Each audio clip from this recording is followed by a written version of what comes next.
और सचिन बाजी, रिहाना ने इंटरनल मैटर पर यॉर्कर फेंका है। आइला, अब ट्विटर पर आकर मुझे खुद ही बैटिंग करनी पड़ेगी। ओए कॉली, जरा रिहाना एंड गैंग का एमिकेबल सॉल्यूशन निकालो। एमिकेबल सॉल्यूशन नहीं समझे? मतलब हुआ सौहार्दपूर्ण समाधान। एमिकेबल की कहानी से पहले थोड़ा बैकग्राउंड समझते हैं। दरअसल पॉप सिंगर रिहाना ने किसान आंदोलन को लेकर ट्विटर पर बस इतना लिखा कि हम इसके बारे में बात क्यों नहीं कर रहे। फिर क्या था, बात पर बात शुरू। बॉलीवुड मंडली से लेकर खेल के मैदान में बल्लेबाजी और गेंदबाजी करने वाले खिलाड़ी ट्विटरबाजी करने लगे।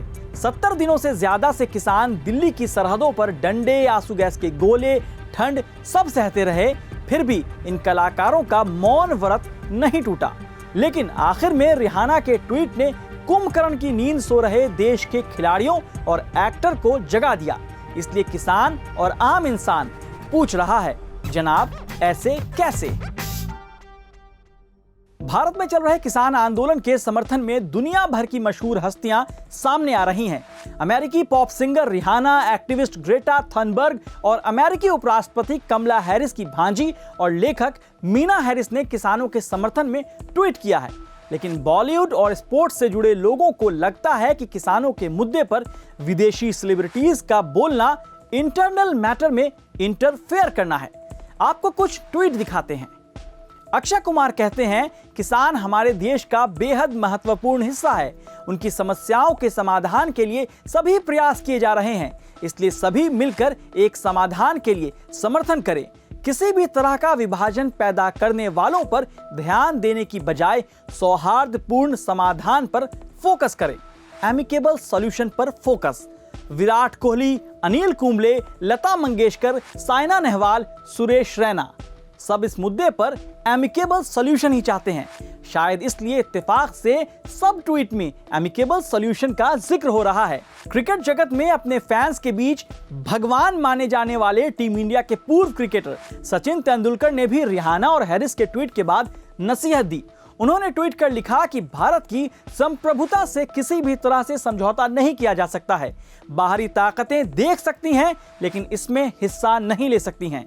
अगर सचिन तेंदुलकर के इस लॉजिक पर जाएं, तो शराबी पति अपनी पत्नी को घर में पीट रहा हो तो कोई कुछ ना कहे, क्योंकि बाहरी ताकतें देख सकती हैं लेकिन इसमें हिस्सा नहीं ले सकती। अमेरिका में ब्लैक जॉर्ज फ्लॉयड की हत्या पर जब भारतीय सितारों ने बोला था, तो क्या अमेरिका के अंदरूनी मामलों में दखल नहीं दिया था?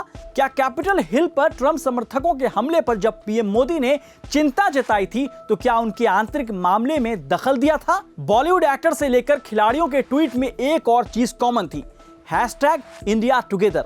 एक्टर अजय देवगन ने कहा, भारत या भारतीय नीतियों के खिलाफ किसी भी झूठे प्रचार में नहीं फंसना है। इस वक्त एकजुट होना महत्वपूर्ण है। लेकिन सवाल यह है कि कौन सा झूठा प्रचार, कौन भारत के खिलाफ है, कौन एकजुट नहीं है? किसानों की मांग पर कोई समर्थन दे रहा है तो इससे देश कैसे कमजोर हो गया? ये टुगेदर वाला ट्वीट करने की बेचैनी रिहाना के बोलने के बाद ही क्यों हुई? 2 महीने से किसान ठंड में सड़क पर बैठे हैं, तब सचिन से लेकर अक्षय टुगेदर आकर ट्वीट क्यों नहीं कर पाए? अक्षय कुमार तो फिल्मों में सरदार से लेकर किसान बनते आए हैं, फिर उन्हें अपने फिल्मी कैरेक्टर की फिक्र क्यों नहीं सताई? वो छोड़िए, किसान जहां बैठे हैं उन रास्तों पर नुकीले तार, लोहे की कील, देश के बॉर्डर की तरह किलेबंदी हो गई। कभी बिजली काट दिया जाता तो कभी पानी नहीं पहुंचने दिया जाता। लेकिन खिलाड़ियों की ट्विटर टीम किसानों के हर जरूरी मुद्दों वाली गेंद को लेफ्ट करते रहे। रिहाना का ट्वीट किसानों के प्रदर्शन के समर्थन में था, साथ ही आंदोलन वाली जगहों के आसपास इंटरनेट बैन को लेकर भी था। लेकिन हमारे बॉलीवुड के ट्विटर हीरोज ने भी इस मुद्दे पर खुद को बोलने से बैन कर रखा था। चलिए बस इतना बता दीजिए कि सौहार्दपूर्ण समाधान और एकजुटता की बात करते हैं, तो जब किसानों को आतंकी, खालिस्तानी, गुंडे सब कहा जा रहा था तो क्यों नहीं बोलते? रिहाना, हैरिस, ग्रेटा थनबर्ग का एक ट्वीट आप लोगों को देश पर हमला लगने लगा, लेकिन किसानों के सम्मान पर हमला हर दिन होता रहा, वो नहीं दिखा। रिहाना को भले ही आप ना कहें, लेकिन ना वो मानने वाली हैं और ना ही उन्हें फॉलो करने वाले लोग। ऐसे में ऐसी बेवकूफ़ी से सिर्फ हमारी जगहसाई हो रही है। इसलिए हम पूछ रहे हैं, जनाब ऐसे कैसे?